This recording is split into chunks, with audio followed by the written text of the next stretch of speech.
Bonjour, j'espère que vous allez bien ce dimanche. Je crois qu'on est le deuxième ou troisième dimanche de l'année. Troisième, je pense. Moi, ça va et vous, comment allez-vous? Aujourd'hui, on se retrouve pour mon premier spread dans mon reading journal où je vais faire comment ça s'appelle? Les deux pages pour chacun des deux romans que j'ai lus depuis le début de l'année. Donc en premier, on aura La Maison dans la mer céruléenne que j'ai lu dans sa version originale et The Taking of Jake Livingstone qui n'a pas été traduit et donc que j'ai aussi lu en anglais. La première lecture, c'est une lecture tout fluff, toute mignonne avec un fun family trope en premier et The Taking of Jack Livingstone, on va l'appeler Jake, le livre parce que sinon ça va être trop compliqué. Je sais pas si c'est un livre d'horreur ou un thriller. Bref, là je nettoie mon plan de travail parce que c'est horrible. Je travaille toute la semaine et donc je laisse un peu beaucoup de bordel sur cette table.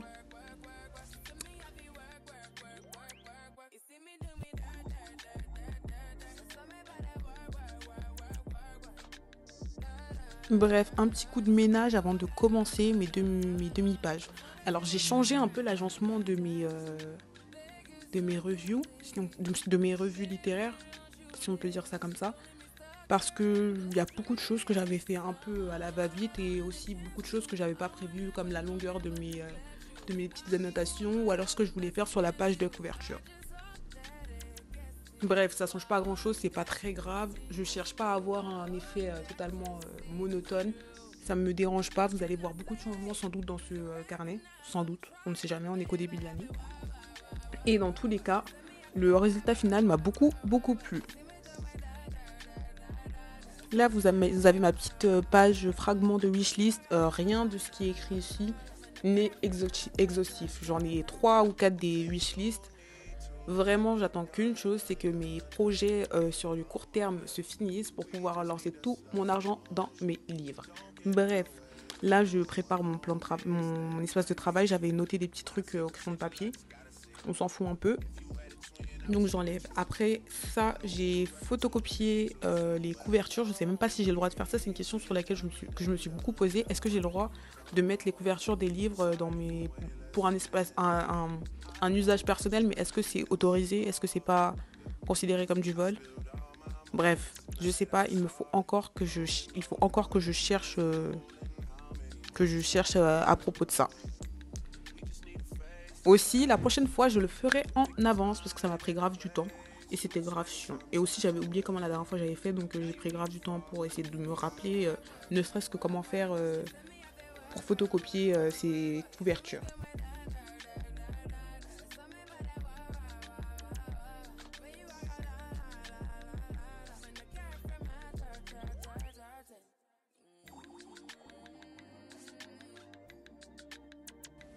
Malheureusement, comme vous allez le voir, j'ai oublié d'enregistrer le moment où j'ai commencé à écrire, mais c'est pas très grave. C'est pas très grave. Donc revenons sur mes lectures. Revenons sur mes lectures. Sur la maison, sur la mer, dans la mer surélienne, il y avait quelque chose que j'ai un petit peu fait à la va-vite dans mon dernier reading vlog parce que je me suis pas rendu compte à quel point j'avais parlé et j'avais pas fait le rapport entre mon nombre de footage, mon nombre de clips et la longueur de ma revue à l'oral.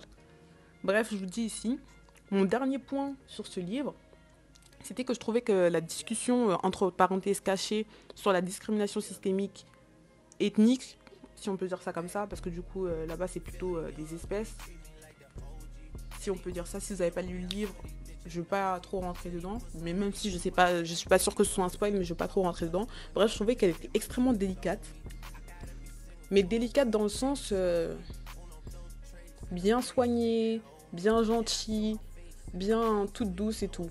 On nous fait comprendre que le personnage de Linus, d'ailleurs son nom me dépasse. Linus, je me dis qu'il a peut-être pas ce même... je sais pas si vous vous souvenez de Linus et Bloom, le dessin animé qui était sur Gulli.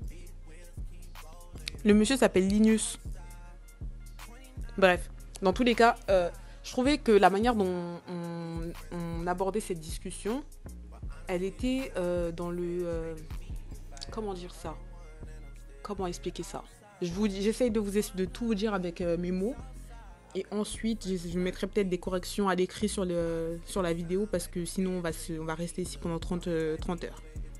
Bref, je trouve que c'était très délicat, qu'on mettait beaucoup de soins en nous expliquant comment Linus réagit, comment Linus change quand il découvre cette discrimination systémique, comment ça se passe dans les orphelinats pour les enfants, comme les enfants de la maison cyrilienne. En fait, c'est des enfants qui sont pas forcément humains ou qui ont des pouvoirs et qui sont traités de manière extrêmement mal et qui sont mis dans un système. Là, c'est du spoil.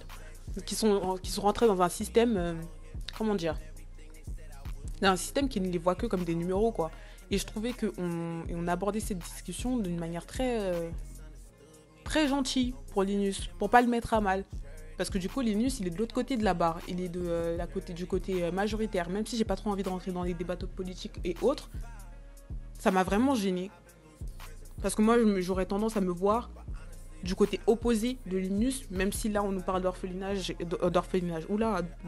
suis pas orpheline, mais du coup comme il y a une discrimination entre les humains et ceux qui ne le sont pas, ça fait parallèle avec la discrimination ethnique, du coup que je vous disais dans la vraie vie, ou raciale, et je trouvais ça un peu gentillet. Bon après on est dans la tête de Linus, donc c'est logique, mais à aucun moment il est secoué autre. Et quand, du coup moi je vous avais dit, j'avais pas capté au début que T.J. Klune c'était un personnage, c'était un auteur qui était blanc, ça m'a mis un tout petit peu mal à l'aise, pas grand chose. J'ai vraiment mis l'idée de côté parce que j'avais pas envie d'entrer dans ce genre de débat. Et la vérité, c'est que ça a été vraiment handle. Comment on dit handle en français? Ça a vraiment été fait de manière subtile. C'est-à-dire, on n'est pas dans un truc problématique. Mais je pense que T.J. Klune, il a eu beaucoup d'aide pour pas sombrer dans ça, ou en tout cas, il est très très fort. De manière générale, ce qu'on peut dire, c'est que c'est pas seulement un slow burn, parce que la romance, elle est pas, il y a une romance dedans, une romance gay. La romance, elle est pas faite à la va-vite, mais c'est aussi un parallèle par rapport au changement d'idée dans la tête de Linus, une smooth transition, j'ai envie de dire.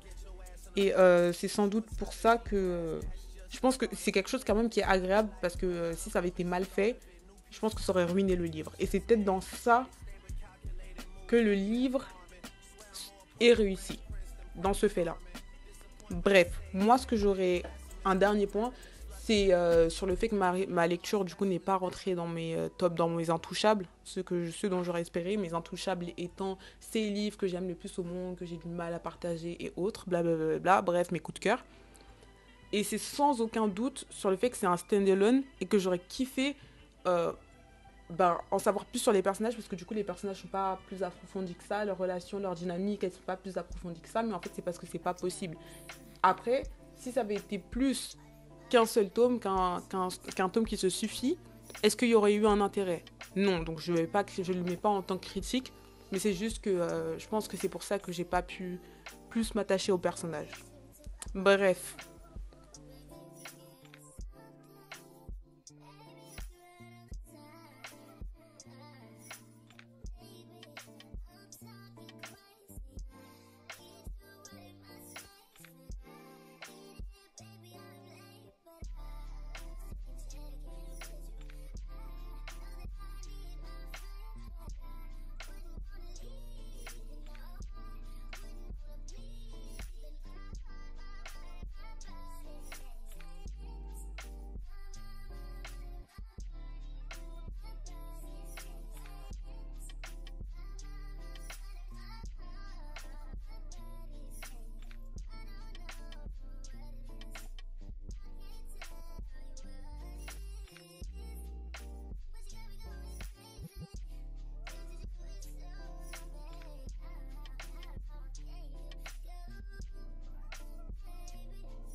Donc voilà la double page. Maintenant que je la vois de loin, entre parenthèses comme ça, je me dis peut-être qu'il aurait été mieux d'inverser l'ordre des pages, mais dans tous les cas, c'est comme ça que j'ai commencé et c'est pas tant que ça un problème. Bref, dites-moi ce que vous en pensez, dites-moi ce que vous n'aimez pas, ce que vous kiffez, si esthétiquement ça vous plaît, parce qu'en vrai, je voudrais bien les poster sur Instagram, mais je sais pas trop comment organiser ça. Bref, quand en fait j'essaye de faire des posts à l'avant, je trouve que c'est pas très joli. Et ensuite, je me souviens que avant tout, ce carnet, je le fais aussi pour moi, donc essayez de m'influencer. Peut-être que vous me ferez changer d'avis. Bref.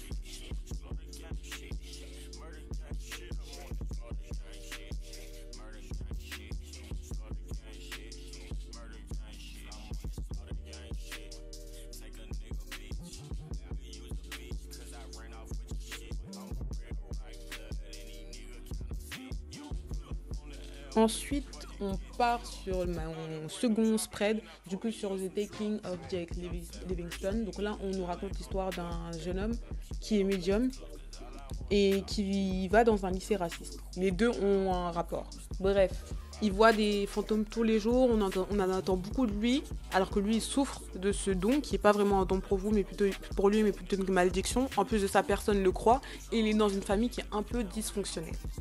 Bref, il n'a pas d'amis, c'est compliqué pour lui. Quand tout à coup, il devient la cible d'un fantôme vengeur et il comprend pas pourquoi ce fantôme s'acharne sur lui.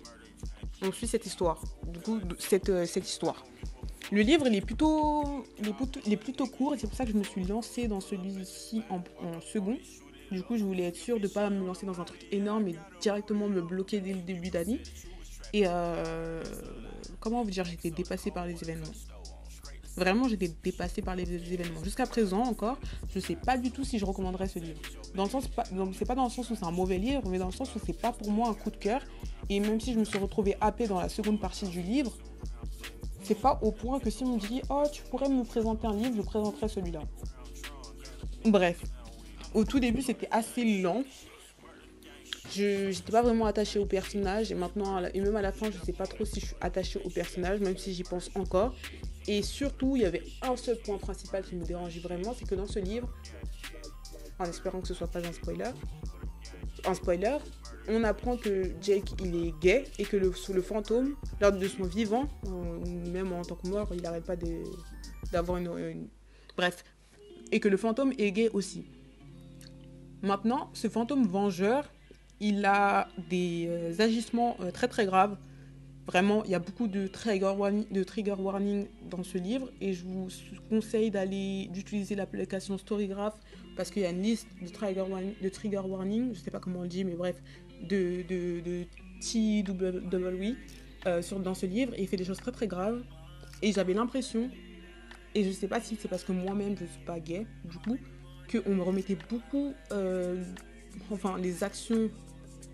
Même si dans le livre, il est dit explicitement que c'est pas parce qu'il est gay qu'il fait ça et que c'est pas parce qu'il lui arrive des trucs graves dans sa vie, du coup, qui sont basés sur de l'homophobie, qui ça fait de lui un être vivant et mort très très criminel, vraiment criminel, que c'est pas parce qu'il est gay, mais quand même j'avais l'impression qu'il y avait un accent sur ça et que le parallèle entre les deux personnages, il était principalement fait sur ça. Vraiment. À un moment dans le livre, on nous dit clairement, Jake, il pense clairement quelle est la différence entre moi et lui. En sachant que ce qui les réunit, c'est le fait qu'ils soient tous les deux gays. Bref. Je sais, encore une fois, jusqu'à ce moment précis, je sais pas du tout si je vous blablabla. Laissez-moi retrouver mes mots. Si je vous recommanderais ce livre. Dans tous les cas, il n'a pas été traduit. Il est disponible, bien évidemment.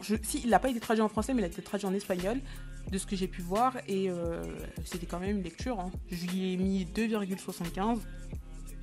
Donc c'est pas exceptionnel, en sachant que pour moi, on rentre dans mes zones de notation où le livre, je considère que je comprends pourquoi on puisse l'aimer.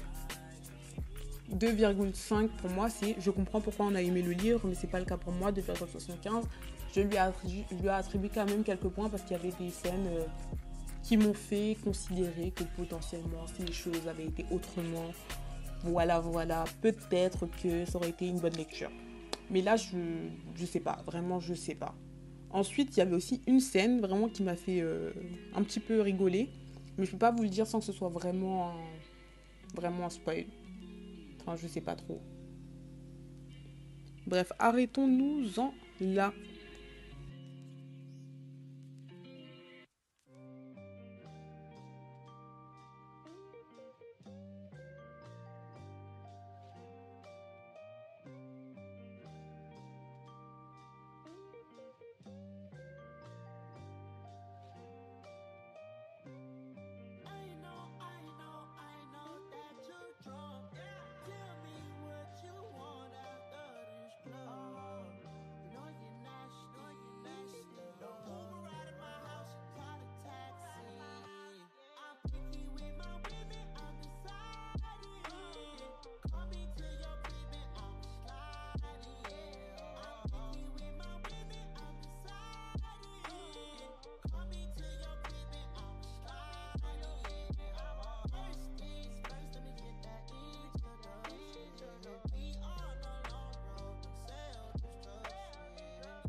Bref. Vous entendez souvent ce mot dans cette vidéo. Je pense que ce début d'année, il était plutôt cool, plutôt bien au terme de livres, même si j'ai eu aucun coup de cœur.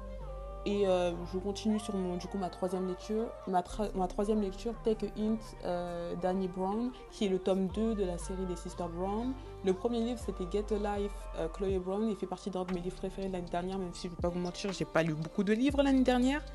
Mais j'ai très hâte de me lancer dans celui-ci. J'avais très hâte de me lancer dans celui-ci. J'ai commencé. Bon, on n'est même pas à la 100e page. Mais j'ai commencé et j'ai très, encore une fois, hâte de finir ce livre et de revenir vous voir pour vous en parler. Parce que vraiment, là, il y a tous les petits... tous les voyants sont ouverts. Tous les voyants sont ouverts. Donc là, on est sur une romance entre un personnage bisexuel, je pense. Au moins bisexuel. Noir.